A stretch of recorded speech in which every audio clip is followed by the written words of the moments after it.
Oğuzda torpaq qalmaqalı şirkət rəhbəri vətəndaşın torpağını zəbt edib. Oğuz rayonunda torpaq qalmaqalı yaşanır. Qaynar infonun məlumatına görə rayon sakini Şahin Həbibullayev ona məxsus torpaq sahəsinin zəbt olunduğunu deyir.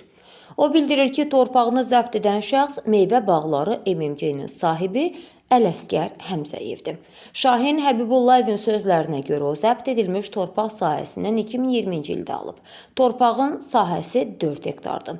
2020-ci ildə alınan torpağın bütün sənədləri də sahibkarın əlindədir. Amma 5 ildir ki, həmin torpaq Ələsgər Həmzəyev tərəfindən zəbt edilib deyə şikayətçi iddiasında qeyd edir. O əlavə edib ki, Ələsgər Həmzəyevin əlində hər hansı bir sənəd yoxdur. Şikayətçi deyir ki, baş verənlərlə bağlı hüquq mühafizə orqanlarına müraciət edib və hazırda araşdırma aparılır. Amma himayədarları güclüdür. Ona görə də məsələ öz həllini tapmır deyə Həbibullayev əlavə edir. Qeyd edək ki, sözgedən torpaq sahəsi Oğuz rayonunun Padar kəndində yerləşir.